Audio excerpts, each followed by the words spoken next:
आई के YouTube channel सार्थक ITC पर आप सभी लोगों का स्वागत है।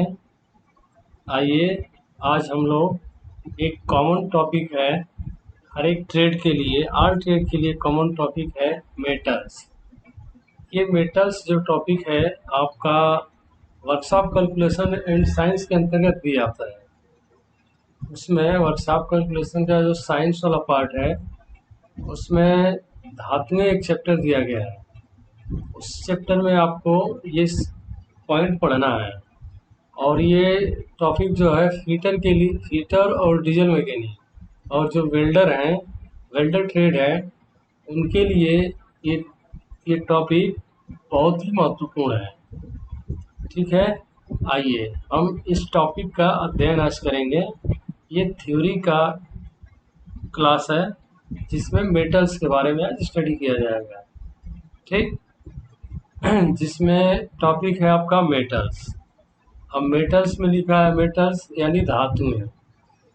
तो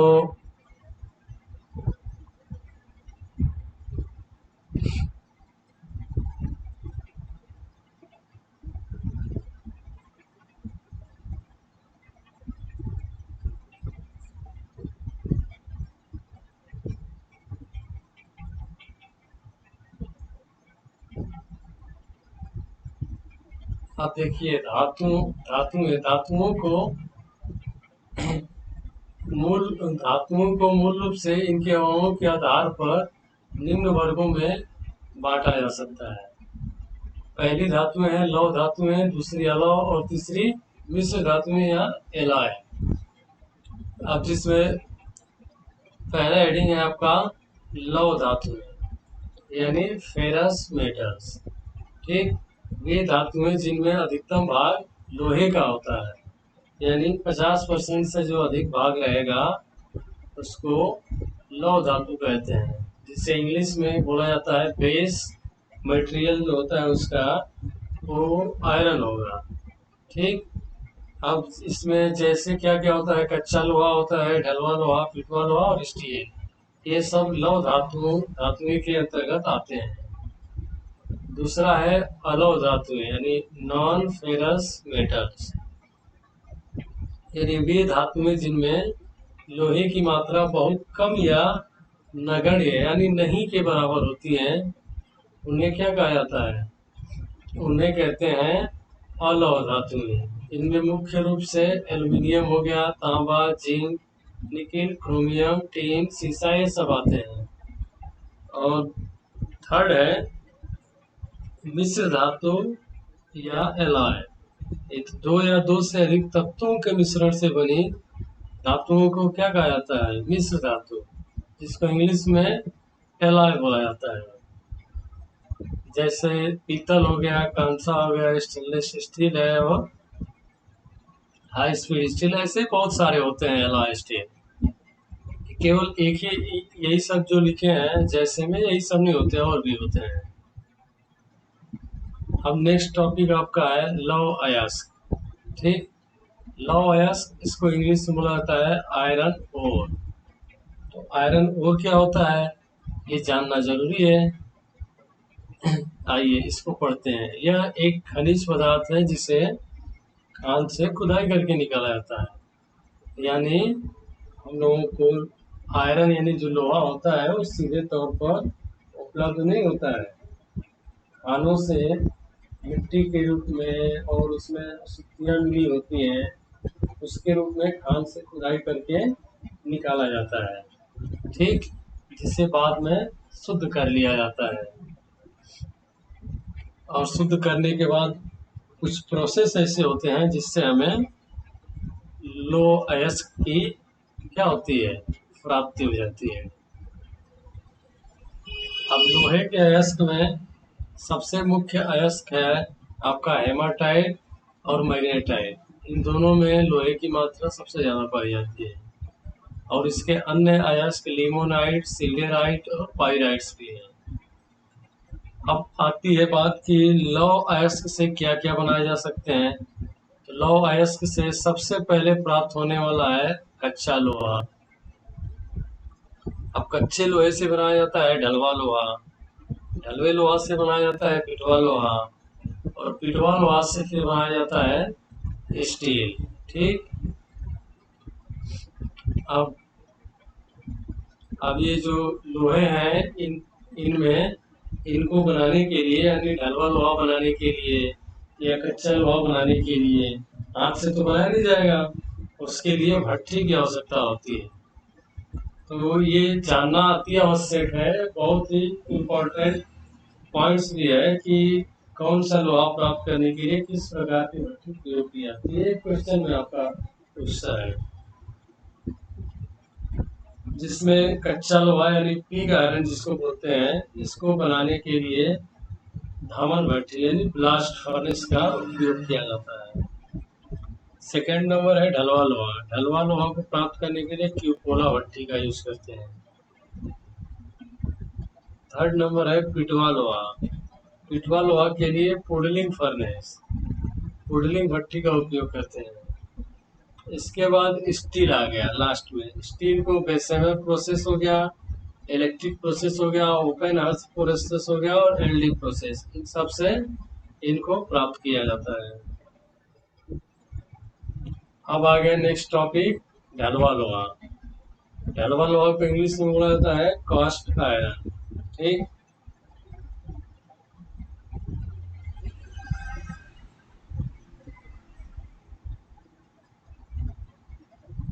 ढलवा लोहा को बोला जाता है कास्ट आयरन।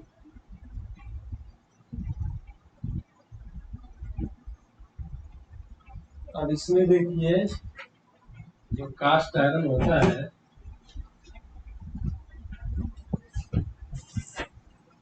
इसमें क्या क्या मिला होता है और इसमें क्या क्या महत्वपूर्ण होता है।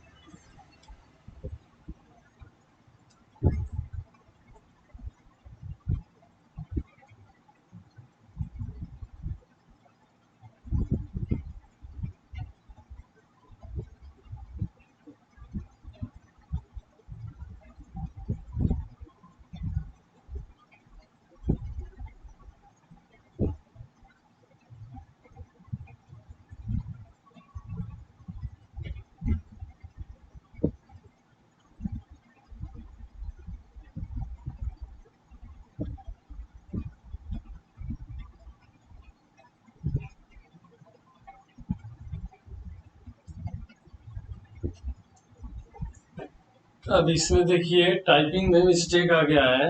इसमें लिखा है आपका ढलवा लोहा यानी कास्ट आयरन, ये आपका ए होगा। ठीक। कास्ट आयरन, इसका उपयोग मुख्य तौर से मशीन के भारी अंगों की, ये देखिए यहाँ भारी हो गया, ये बना लीजिएगा, ये होता है भारी अंगों की ढलाई में किया जाता है। ठीक। जो मशीन के भारी पार्ट हैं, जैसे कि आपका मशीन का बेस हो गया, जिसमें कार्बन की मात्रा 2% से 4% तक होती है, और इसमें अशुद्धियाँ भी होती हैं, जैसे सल्फर हो गया, सिलिकॉन हो गया, मैग्नीज हो गया, फास्फोरस हो गया, ये सब उपस्थित रहती है।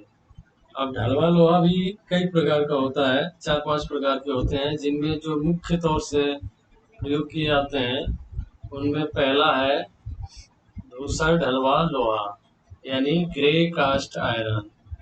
इसको लिखेंगे ग्रे कास्ट। ठीक। ग्रे कास्ट आयरन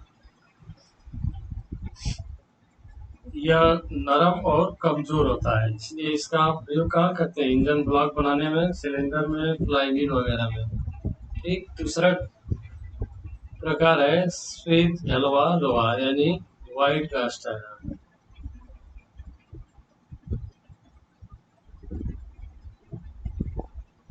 ठीक। यह कठोर मजबूत होता है, इसमें मशीनी क्रिया नहीं की जा सकती, इसी का उपयोग करते हैं मशीन का जो बेस होता है उसको बनाने में। अब आ गया आपका कच्चा लोहा, जिसको बोलते हैं पिग आयरन। यह भंगुर होता है, कमजोर होता है। भंगुर मीन्स कि जिसके ऊपर चोट पहुंचाने पर तो क्या हो जाए, वो छोटे छोटे टुकड़ों में टूट जाए, उसको बोलते हैं भंगुर, और कमजोर भी होता है। इसमें लोहे की मात्रा 92 से 95% तक होती है। कच्चे लोहे का उपयोग केवल ढलवा लोहा बनाने में, पिटवा लोहा और स्टील बनाने में किया जाता है, इससे इसका प्रयोग नहीं किया जाता है। नेक्स्ट टॉपिक है आपका पिटवा लोहा। ठीक, पिटवा लोहा जिसको इंग्लिश में बोलते हैं रॉट आयरन, यह सबसे शुद्ध लोहा होता है, यानी इसमें लोहे की जो मात्रा है 99 से भी ऊपर होती है, 99 पॉइंट समथिंग होती है। यह बहुत मुलायम होता है। ठीक, इसे हाथ से मोड़ा जा सकता है, इसलिए इसका उपयोग बहुत कम होता है। ठीक, इसमें कार्बन की जो मात्रा है ये होती है 0.15%। ये होती है आपकी 0.15%। ठीक, ये गलत हो गया।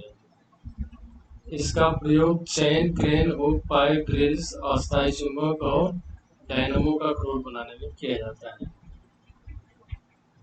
स्टील, अब आया नेक्स्ट टॉपिक स्टील, यानी ये लास्ट भी है। इसमें लिखा है कि लोहे में कार्बन की मात्रा यदि इतना परसेंट से इतना परसेंट तक होती है तो उसे स्टील कहा जाता है। इसे विशेष विधि से क्या किया जाता है, कठोर बनाया जाता है। स्टील की मुख्यतया दो प्रकार के होते हैं। स्टील, एक तो आपका कार्बन स्टील हो गया और दूसरा हो गया एलॉय स्टील। ठीक, अब आइए इसके बारे में पढ़ते हैं।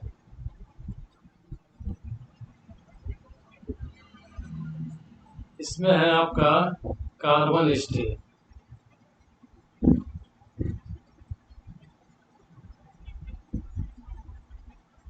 इसमें है कार्बन स्टील, यह तीन प्रकार का, मुख्य रूप से तीन प्रकार का होता है। ठीक, जिसमें पहला है निम्न कार्बन इस्पात, जिसको इंग्लिश में बोला जाता है लो कार्बन स्टील। इसको शॉर्टकट में LCS भी लिखा जाता है। ठीक, जिसमें कार्बन की मात्रा 0.15 से लेकर 0.25 तक होती है। यह आसानी से इसके ऊपर सारी प्रोसेस की जाती है। यह इसे ही माइल्ड स्टील भी कहते हैं। माइल्ड स्टील यानी मृदु इस्पात। ठीक, जो नॉर्मल तौर पे यूज किया जाता है लोहा, वो लोगों का माइल्ड स्टील ही होता है। दूसरा है मध्यम कार्बन इस्पात, यानी मीडियम कार्बन स्टील। इसमें कार्बन की मात्रा 0.25 से लेके 0.5% तक होती है। यह लो कार्बन स्टील से थोड़ा सा कठोर होता है, इसलिए जो लो क्वालिटी के टूल्स होते हैं वो बनाए जाते हैं इससे। अब नेक्स्ट पॉइंट है आपका उच्च कार्बन इस्पात, जिसको इंग्लिश में बोला जाता है हाई कार्बन स्टील। इसमें कार्बन की मात्रा होती है 0.5 से लेके 1.5%। इससे गर्म करके पीटा नहीं जा सकता है। इसका उपयोग कटिंग के लिए डाई, छेनी, रेती, हैमर और टेप और गेज बनाने में किया जाता है। ठीक, अब आ गया आपका एलॉय स्टील। अब कार्बन स्टील से अगर काम नहीं चल पाएगा तो उसकी जो क्वालिटी है उसमें कुछ चेंजेस लाने के लिए कुछ अलग से एलिमेंट मिलाए जाते हैं, जिससे हम लोग क्या कहते हैं, एलॉय स्टील कहते हैं। अब एलाइंग एलिमेंट के रूप में क्रोमियम, निकेल, इसके बाद टंगस्टन, मैग्नीज, कोबाल्ट इत्यादि तत्वों को मिला करके बनाया जाता है। अब देखिए, पहला है आपका निकेल स्टील। इसमें निकेल की मात्रा क्या है, 5 से 36% तक होती है, जिससे क्या हो जाता है, काफी कठोर हो जाता है। और इसका हम लोग क्या बनाते हैं, इसका बना लेते हैं औजार, जो कटिंग औजार है उसको बना लिया जाता है। दूसरा है स्टेनलेस स्टील। जिसमें 6% निकल होता है और 12% क्रोमियम, जिससे क्या होती है कठोरता सामर्थ्य बढ़ जाती है और ये चमकदार हो जाता है, बिल्कुल चमकता रहता है, जल्दी जंग भी नहीं लगती इसमें। यानी क्रोमियम लगा देने से जंग उस पे नहीं लगती है। जो कि हम लोगों का बर्तन होता है घर के खाना बनाने में यूज होने वाले बर्तन सब स्टेनलेस स्टील के आमतौर पर बने होते हैं। तीसरा है आपका कोबाल्ट स्टील। जब किसी स्टील या लोहे की कटिंग करनी होती है और वो भी हाई स्पीड पर, उसके लिए कोबाल्ट स्टील का उपयोग करते हैं। चौथा है वेनेडियम स्टील। अब किसी स्टील में वेनेडियम ऐड कर देने पर उसके ऊपर जो वातावरण है उसके हवा का और टेम्परेचर का असर नहीं पड़ता है, यानी नमी का, खास तौर से नमी का ध्यान रखना है कि असर नहीं पड़ता है। जिसका उपयोग क्या करते हैं, स्पैनर होता है ये स्पैनर। स्पैनर में, गेज में, कैलिपर और जो आपके मेजरिंग इंस्ट्रूमेंट हैं उनमें वेनेडियम स्टील का उपयोग किया जाता है। और लास्ट और नेक्स्ट टॉपिक ये है आपका इनवार स्टील। इसका प्रयोग जो महंगे आभूषण है उनको बनाने के लिए किया जाता है। तो आज का आपका ये टॉपिक मेटल्स ये समाप्त होता है। ठीक, नेक्स्ट वीडियो में हम लोग नेक्स्ट टॉपिक का अध्ययन करेंगे। तब तक के लिए आप लोगों को बहुत बहुत धन्यवाद। और आप लोग जो भी वीडियो देखते हैं वो जैसा लगता है उसके बारे में आप लोग अपना विचार कमेंट में जरूर साझा किया करें, ताकि हम उससे आगे जैसा सुधार करना होगा, जैसा सुझाव देंगे आप लोग वैसा हम सुझाव